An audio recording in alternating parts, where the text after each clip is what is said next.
On August 14th, 1936, at the height of the Great Depression, 9 men from the University of Washington, just outside of Seattle, Washington, took on the world in the men's Olympic rowing championship on a lake outside of Berlin, Germany, in what is commonly or often known as Hitler's Olympics, the propaganda Olympics.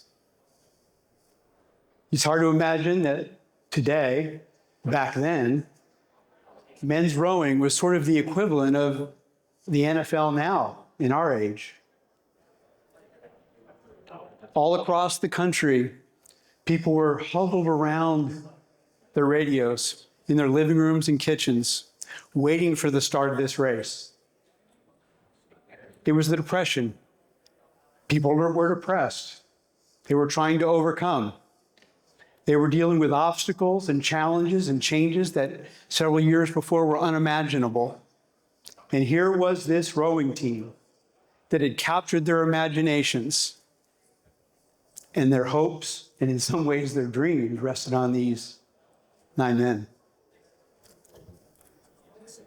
The story of these men and their rowing, and their story of how they 3 years before tried out for the team, and suddenly now they're sitting in the Olympics, is captured in the book The Boys in the Boat by Daniel James Brown. I highly recommend it to you.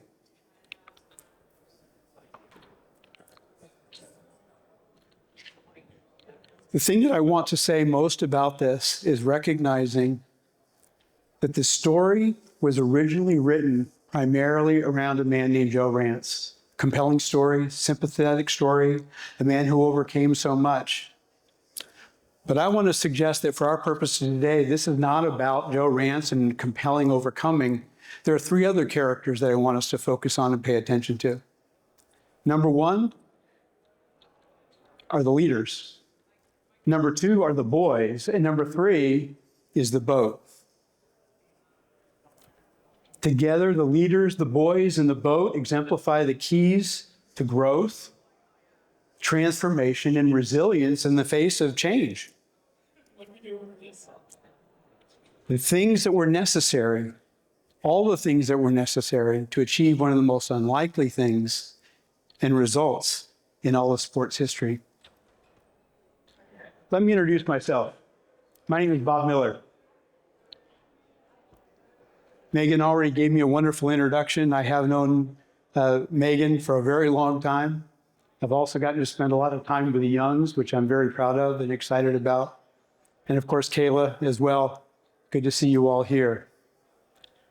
Yes, I spent 17 years in the psychiatric hospital realm, working clinically, as well as clinical management, as well as hospital administration. And then 25 years ago, I started a small business consulting company dedicated to helping small business owners learn how to own their business as opposed to being owned by it. I'll let you do the figuring out in terms of what the connection is between psychiatry and small business coaching. There is sort of one, but it's not nearly as nefarious as you think. Over that time, I've worked with over 100 businesses, spent years with many people, worked with thousands of people, from patients to clients to executives. But in every case, my focus has been on helping them to change and grow. Interesting. That's the theme of our whole talk today.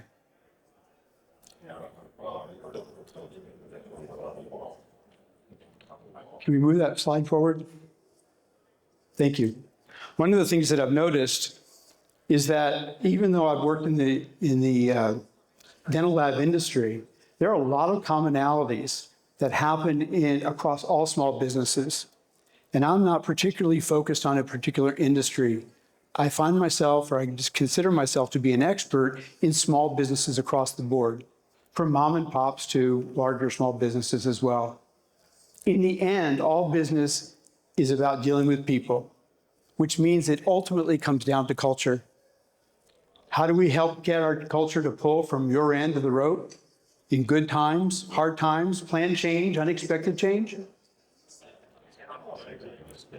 and on the other side come out stronger and better than we were going in.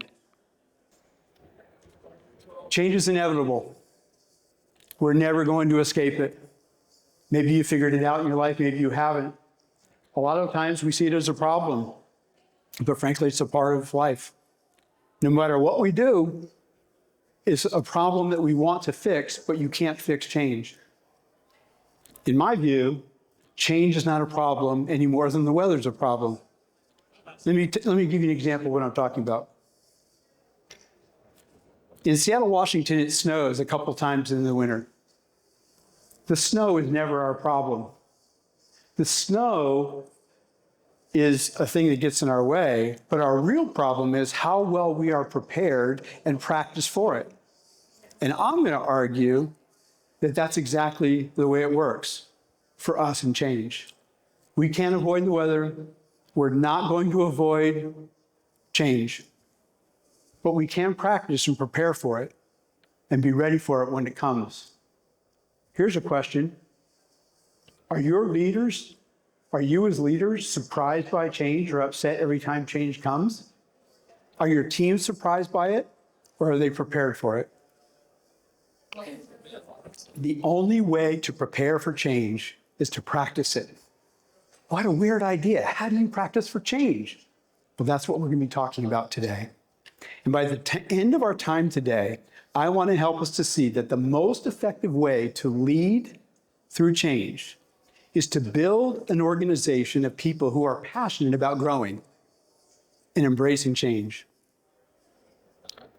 There are two kinds of change in the way I think as a consultant and a coach.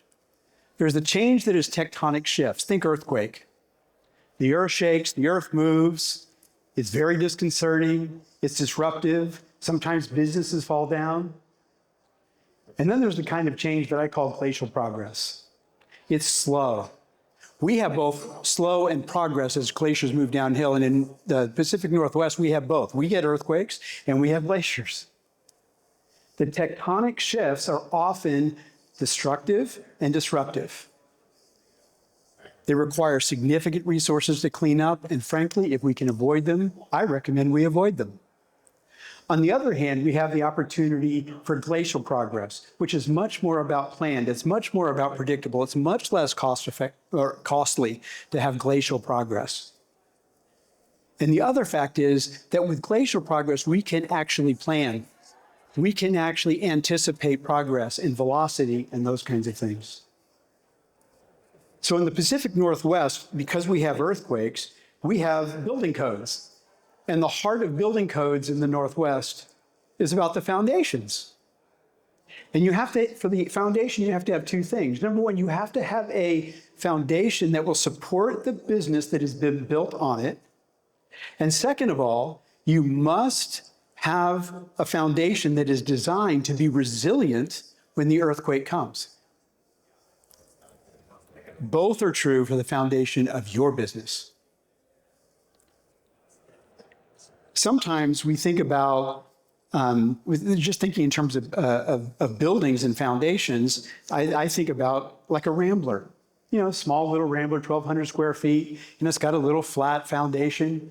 And on that, little family lives in it, and somebody decides they want to put a second story on. So they take the roof off and they put another story on it, but they don't mess with the foundation. What happens?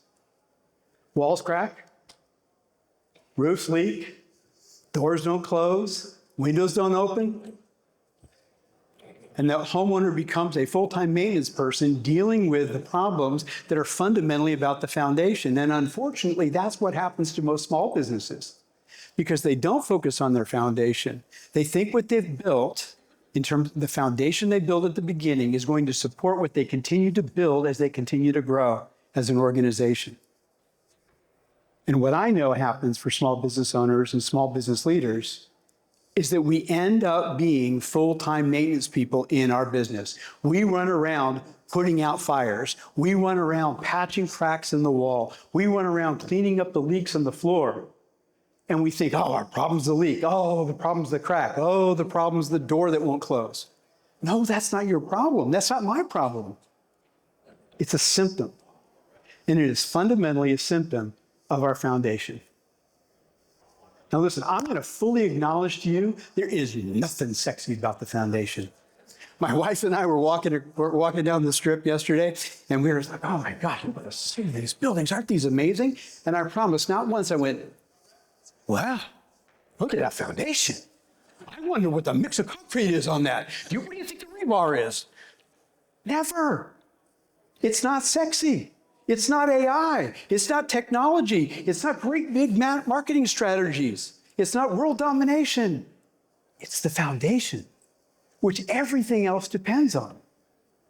Whatever you want to build, whatever you have built, is fully dependent on your foundation. Nonetheless, organizational foundations are vital. And I'm going to argue today that we ignore them and we neglect them at our own peril. And this absolutely intersects with our talk today, with the topic that we're talking about today, how to lead through change and growth. This is our primary focus. How do you build an organizational foundation that supports the business that you have now and that you want to have in the future, and that prepares you to absorb the effects of planned and unplanned changes?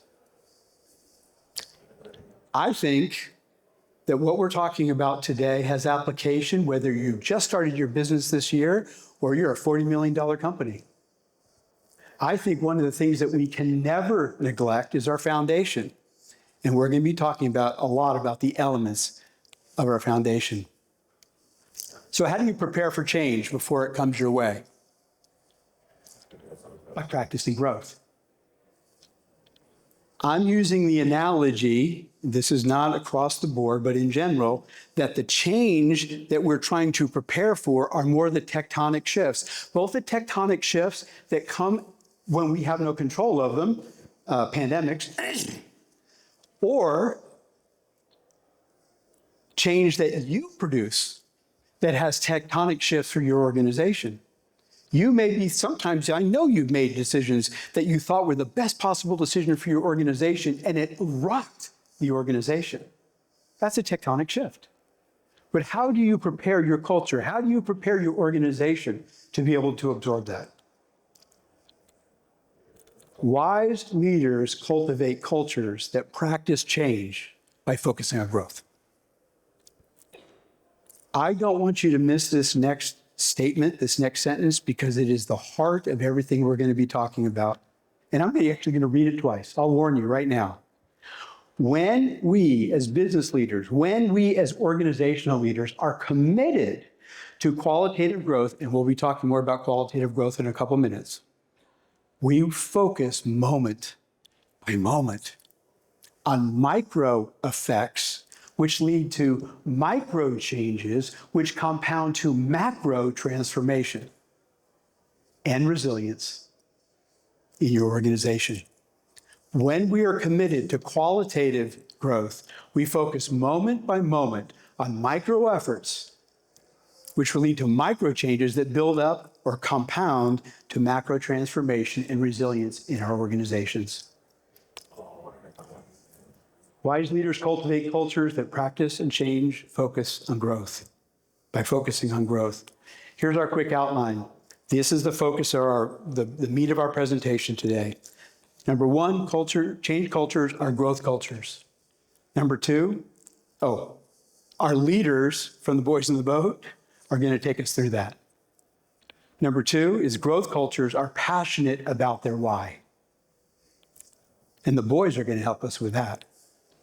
Growth cultures build better boats, and guess what? The boats are going to help us with that. And growth cultures are led by leaders that grow. And we got a little bit of housekeeping that we got to deal with. Don't like to talk about it, but there are a couple elephants in the room that we should think about and at least note.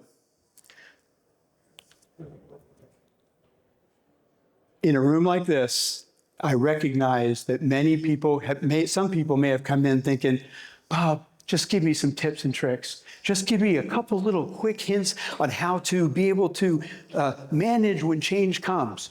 There's nothing wrong with that. But that class meets someplace else, it doesn't meet here. Because my focus is on principles. Tips and tricks are fine, but they're limited to the circumstances. And when you need to apply a tip and trick and it doesn't match the circumstances, what do? I want to give you principles that are solid, foundational, that are going to be able to be applicable throughout the growth and stability of your organization. Number 2, I don't have time. I'm drowning. Tell me about it. When I have heard some of your stories today, when I've heard things from the stage, when I've talked to some of you, I understand your schedules are flippin' full. There's hardly time to go to the bathroom some days. I get it. And at the same time, what I also know is you don't have time not to. Because we are spending so much time often, maybe not you personally, but just generally, small business owners are, we spend so much time putting out fires and patching cracks in the wall. So I want to give you my patented, copyrighted idea for how to address change. And I call it the question of how do you bend a 2x4? If I had a 6-foot 2x4 up here, which by the way, I tried to bring my 2x4, but TSA was a little bit upset when they saw it sticking out of my backpack. But, oh well, they took it away and I didn't bring it, but you're gonna have to imagine a 6-foot 2x4. Imagine my 6-foot 2x4 and now I'm bending it in half, or I want to bend it in half. How do you bend a 2x4? Number 1 is constant gentle pressure. That's not pressure that adjusts every day or every week or every month. It's constant. Gentle. Too much pressure on that 2x4 will break it. It may not be ready for that pressure. Number 2, in a consistent direction. It cannot be ideas of the day. It can't be bright, shiny things. It can't be just some special new idea that I heard at a conference and I'm going to go implement that. When you are growing and changing an organization and people, it requires consistent direction around a form. Do you know where you're going? Do you know what that board really needs to bend around? Over time. So often we want this to happen in a moment. We want to do a year's worth of work in a month. That doesn't work. Nobody changes that way. No organization will change that way. And then the ultimate key, the real magic, is warmth. The board needs to be warmed. In general, if you're doing it with real wood, you're going to do it with steam. And it's the same thing with us. When we are working to bend an organization or help people to be able to change, we've got to do it with encouragement. We've got to do it with patience. We've got to do it with reminding. We've got to do it with support. We've got to do it with training. We've got to do it with things that are caring about the board. Because there's actually a chemical transformation that happens in boards and people when we do it with warmth. So what do I suggest, just to go back to that for a second?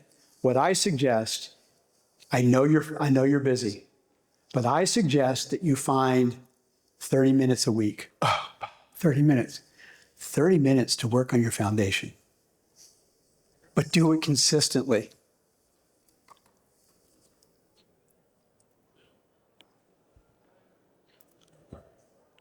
Let's talk about go back to our boat. Let's go to our leaders. Al Ulrichsen and George Pocock were the coaches for the men's rowing team. They were a complementary team. Al Ulrichsen was a coach's coach for rowing. He had been on the University of Washington rowing team. He was the technician's technician. He knew exactly the arm angles. He knew exactly the body angles. He knew exactly what the pull needed to be. And he was able to coach that to perfection. He knew what it took to be able to create great athletes. He knew how to get those athletes to be able to do those technical things absolutely in sync. But on the other side was George Pocock. And George Pocock was a boat builder. He was the guy that built their boat, as well as boats around the country, other boats around the country. But he had another role with the team. He focused on the heart. He focused on the boys. He focused on what the barriers were. He focused on helping them to grow and to develop, to be more than they were after being on the team than they were before they got to the team. And if you have the opportunity to read the book, you will see in exquisite detail the role that George Pocock, the boat builder, had on influencing the boys in the boat that Al Ulbrichson had been coaching to technical perfection. But together, they knew their vision for their culture, the culture they wanted to cultivate. They articulated those values, and they worked to build the entire program around them. They coached performance and outcomes based on the values, not arbitrary ideas. And they recognize that they can always reorient and go back to the foundation through any change and through any adversity. Change cultures are focus on culture. Change cultures focus on growth. We all have cultures. The question isn't whether we have a culture or whether we don't have one. The question is, what kind do we have? Assuming we want a healthy, flourishing culture, it doesn't happen by accident. We've got to do it intentionally. And you may have a great culture, but still see opportunity to grow it. And here's my definition for culture: a healthy, flourishing culture. It's a community of people united by common purpose, beliefs, values, and action. United.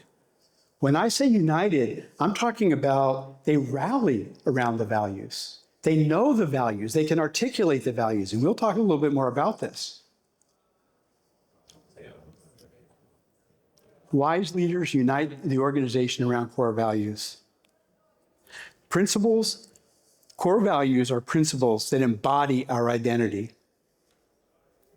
We need to know our values. We need to be able to articulate our values. We need to have distilled them so that they're repeatable and we can talk about them. They need to be aspirational, not just about who we are, but also who we want to be. Let me give you some examples. In my career, I've helped organizations with probably 85 or so different vision, mission, and core value statements. And I just went through a handful of them, and I just pulled out 5 different core values that kind of stood out to me and thought maybe they'd be interesting to you. I'm not trying to say these need to be your core values. I'm just using them as examples. Communication, serving, integrity, innovation, collaboration. Now, whatever list you build, the first thing you need to do is make sure that you're using the same dictionary. In fact, you need to create a definition so that everybody's operating from the same definition. You can say, yes, we're great communicators. Well, I know what I think communication is, but what do you think communication is? What's involved in that? That is part of defining your core values as an organization. Can you give us a common definition? And number 2 is recognize that it is not just some dictionary definition. What I encourage businesses to do is when you build your definition, make it about action. In other words, when we are communicating well, this is what it looks like. We're proactive. We actively listen. We work to understand before being understood. Just grab me a couple thoughts. So being clear on what the actions are. So when you write statements like this, it really needs to be about verbs. What are the verbs of communication that you want to pay attention to? And so here's where I would encourage you to begin, is focus on identifying 5 values. Oh, sit down with a piece of paper and write 100, who cares? But then start to work through and go, yeah, probably these 20 are the ones that really matter to me, but 20 is too many for anybody to track. Continue to work to distill. Take your time. This isn't an overnight project. You're working on a foundation that is going to stand and hold your building for years. Get it down to 5. Work to define it around actions. And then invite input from trusted leaders. Start a conversation. Maybe you start the conversation earlier, that's fine too. Don't just do it by yourself. I strongly discourage you from doing that. Invite other people into the process. And then, at some point, begin to communicate it throughout the organization, not as decision, but as, we're looking at this. What feedback do you have on it? Let's start a conversation. You begin to get buy-in to the value that you want to ingest or inject into the DNA of your culture. Where do you begin? Identify the values, invite input, and communicate throughout the organization. Wise leaders align the organization around core values. I believe that core values need to be a lens for action. Remember, that was part of our definition. It's critical. If we do not connect the values to action, then they're just a pretty piece of paper on the wall. We all walk into a dentist's office or doctor's offices or Costco, and there's a pretty piece of paper on the wall, and who knows whether anybody's really paying attention to it. Often my experience is, has anybody read that thing in the past 20 years? Action and behavior in an organization must be aligned with the values, and that's part of what we need to do as small business owners and leaders. And this is how we do it, by mapping actions to values. And the way we map our actions to values is by what I call, there are three things here, but the first one is 3 N's. No, notice name. Yeah, I know it's KNN, but I just think it's cuter to say NNN. So, no, notice name. When you notice great communication happening, well, first of all, you know that the communication is a core value. When you see great communication happening, go, whoa, that was great. You see what Sally just did there? Hey, I need to say something to her. Hey, Sally, I love how you were proactive in your communication, asking questions of Sandy about whatever. No, notice name. Now, if you're falling asleep in this process, I'm telling you right now, these 3 things that I'm talking about, forget change and growth in your organization, these 3 things will help it transform the management in your organization. Try it, see if I'm wrong. No, notice name is number 1. Number 2, we're talking about the speed of change and the speed of transformation. We've got to pay attention to 1% better. Phil from Carbon talked about that today. 1% improvement. 1% improvement has got to be our marker. We cannot expect instant transformation. Well, I told him to do it. Well, okay, but he might need some more encouragement. He might need some more training. He might need some clarification. Let's look for the 1% improvement. And then finally, CRR. Celebrate, recognize, and reward.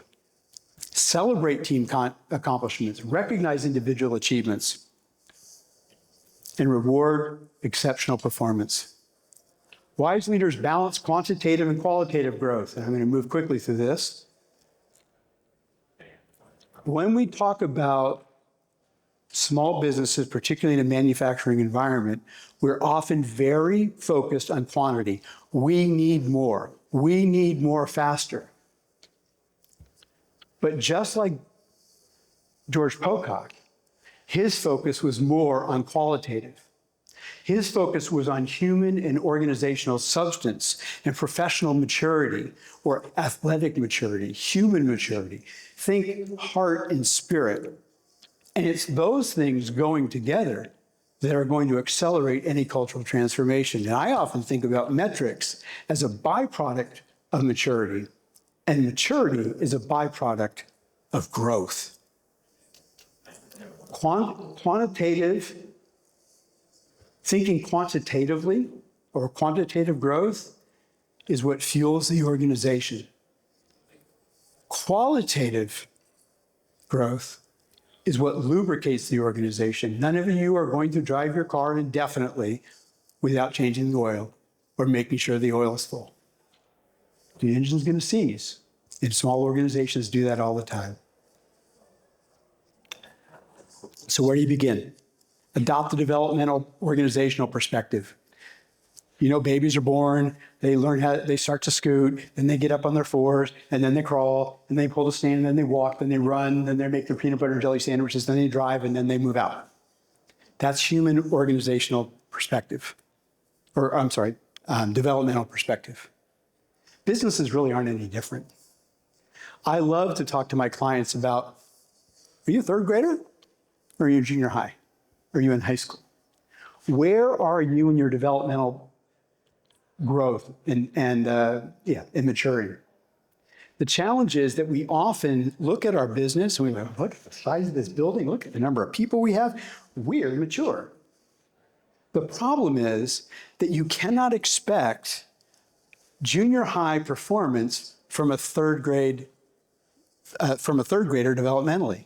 I had a problem one day. I was walking down my hall and in my house, and suddenly there was a man standing in front of me, and I didn't recognize him.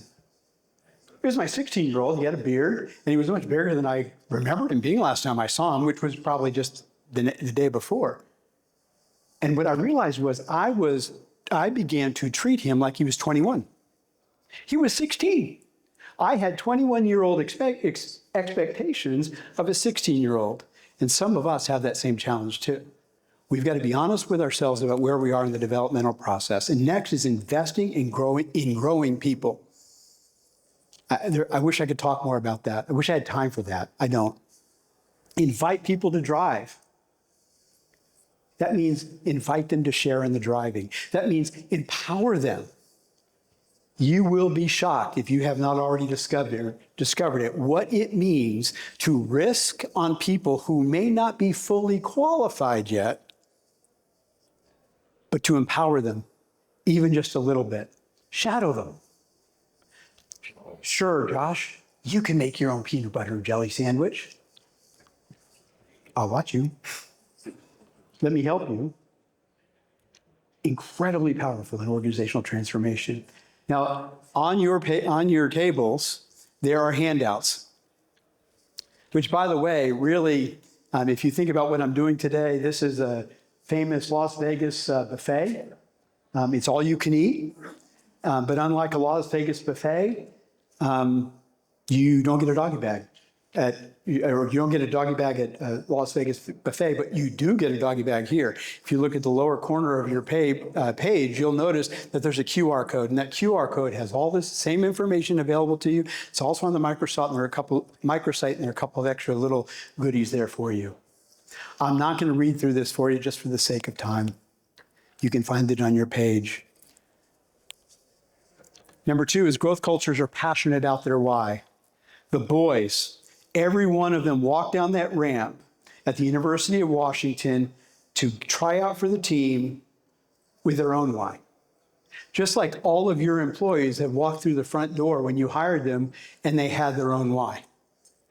And it probably didn't align with what yours was, but they had their own why.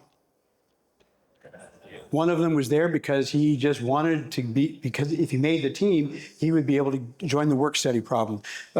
Another guy thought that he could get girls if he joined the rowing team. Another one wanted to impress his dad with his rowing, with how strong he was and how amazing it would be to be a part of this team. But ultimately, those individual whys had to convert into something much bigger. And it did.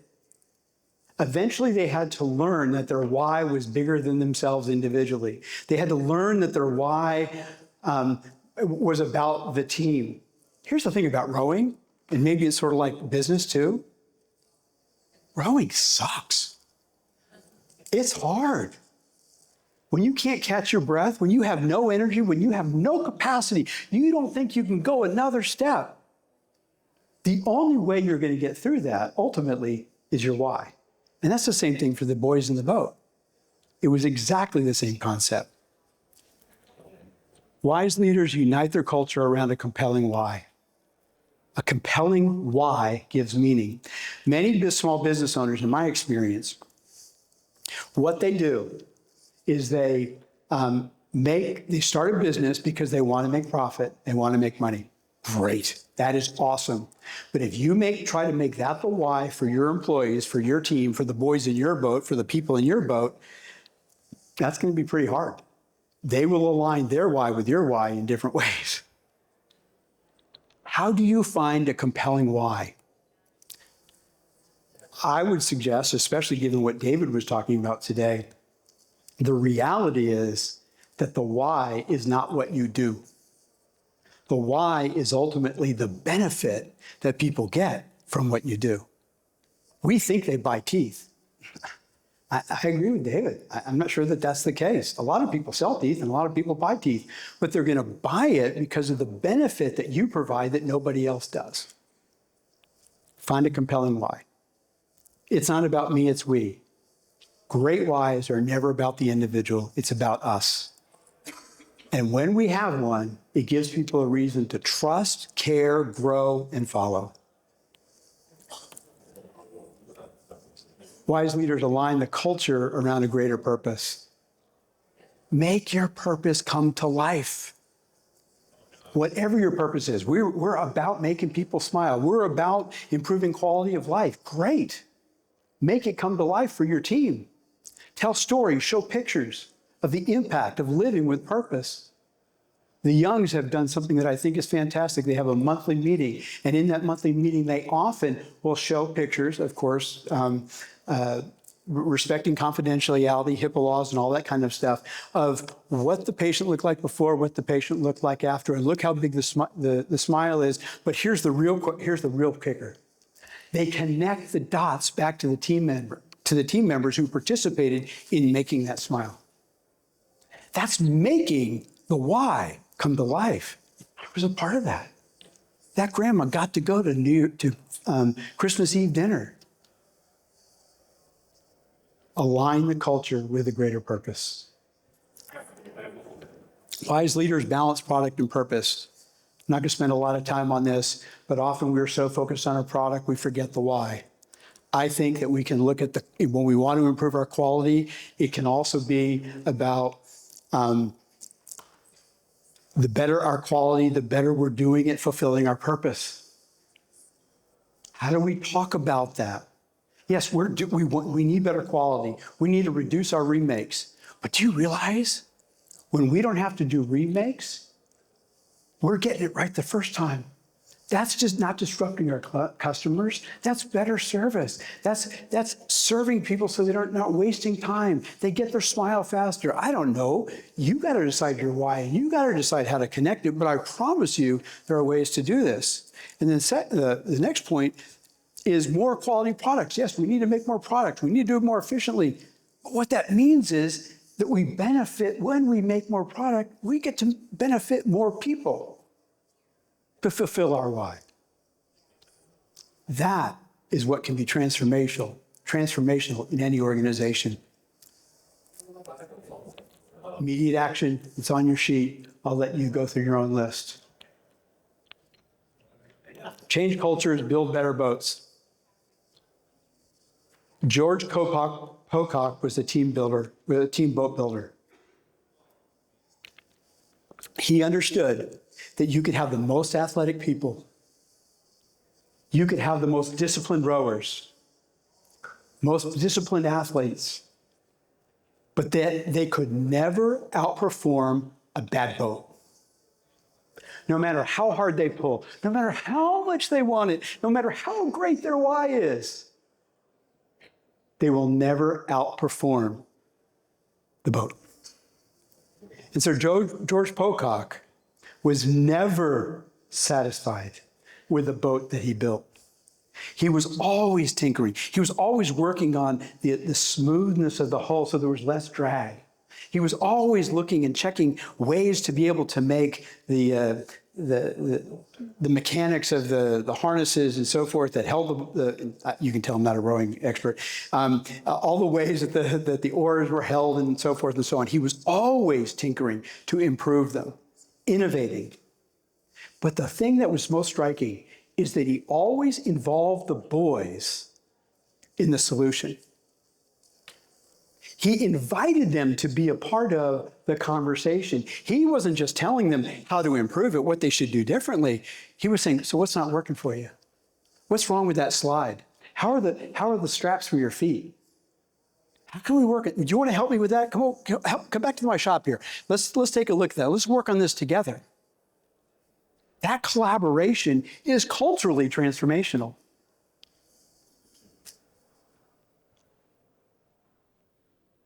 and they communicated what could be better, and they were part of creating solutions. There are 4 elements of a maturing organization: culture, structure, standards, and continuous improvement. I've already beat the culture horse to death. I want to focus on structure, standards, and continuous improvement quickly. But this is the essence of the boat. This is your boat. When your boat is a finely tuned from a structure perspective, from a standards perspective, and a continuous improvement perspective, you will be shocked at how differently your team rows your boat. It will stun you. This is my cute little diagram for how I think about this in terms of a visual. But let's quickly go through this. I think about organizational structure, the left-hand side. Organizational structure, from my perspective, is first and foremost about accountability. Think org chart. How do people report to each other? Who has responsibility for caring for the people under them? Yes, they're in authority, but authority in my dictionary is ultimately about caring. How am I developing? How am I helping this person to be able to mature and grow? Organizational rhythm. Think meetings. Think department meetings. Think company-wide meetings. Think performance review meetings. Think about one-on-ones. All that. Don't skip them. It's rhythm. Imagine jazz and you pull a beat out and oh my gosh, what's going on? The rhythm is critical. Think about events and geography. How is your lab organized? Are you spending time and energy working on that structure? So we've got organizational accountability, organizational rhythm, and we've got organizational geography.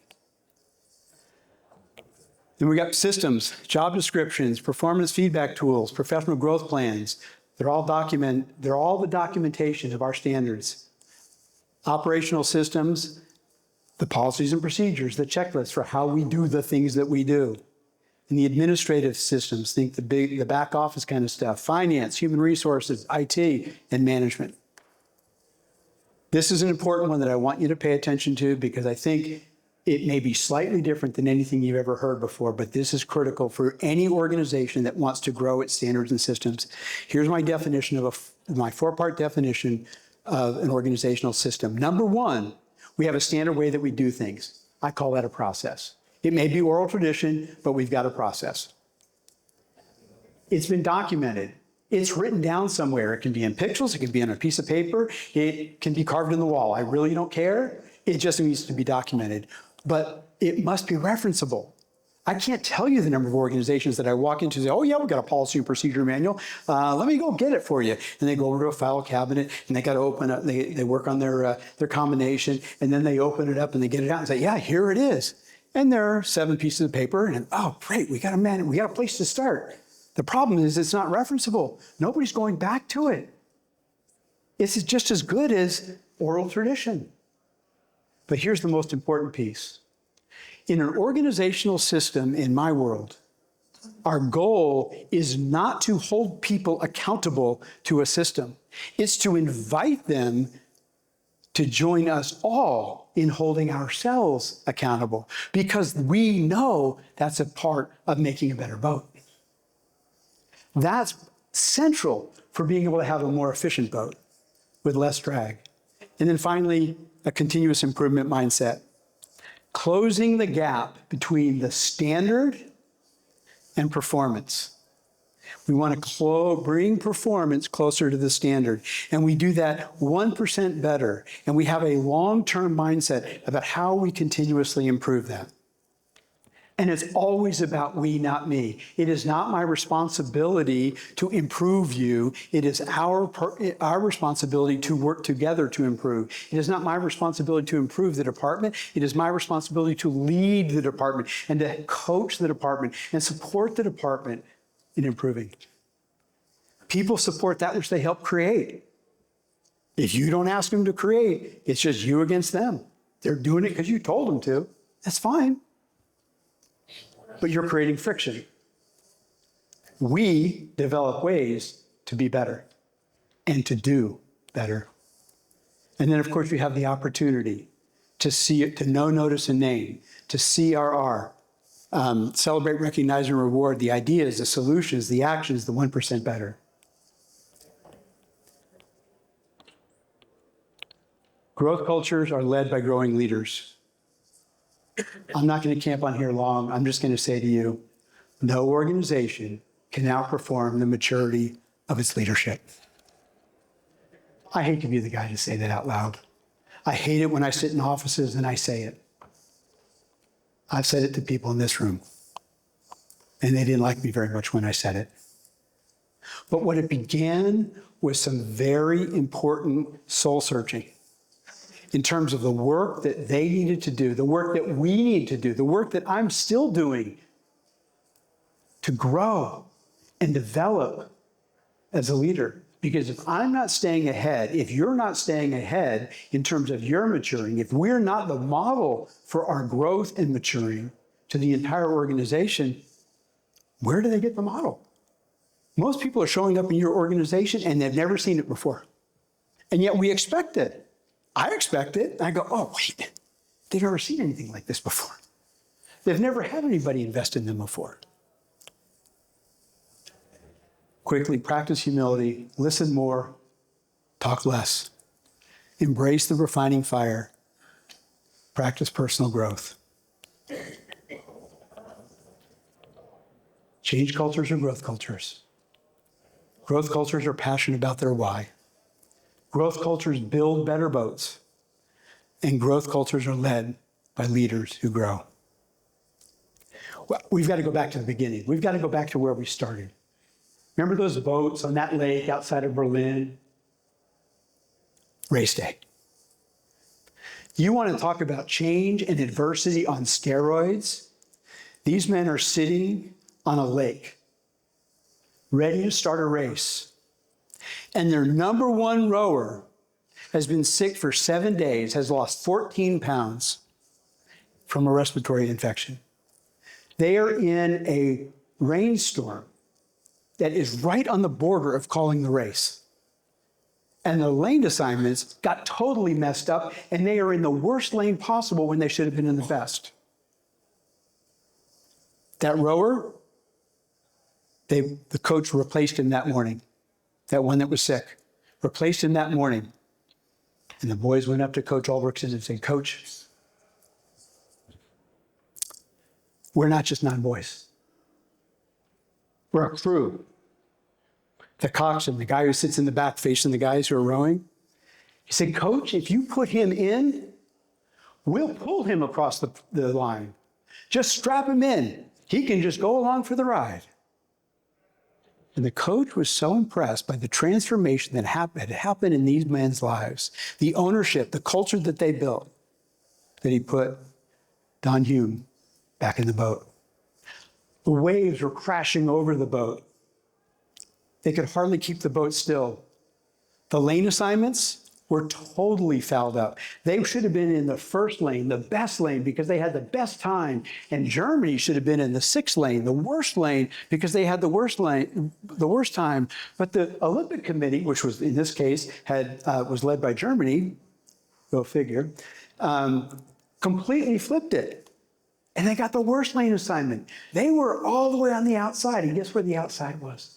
In the worst of the wind. It was unprotected. They were facing, and it was coming straight at them. So their whole race, they had to work twice as hard to be able to finish the race well. And because they were in that last front lane, they were also the furthest away from the starter.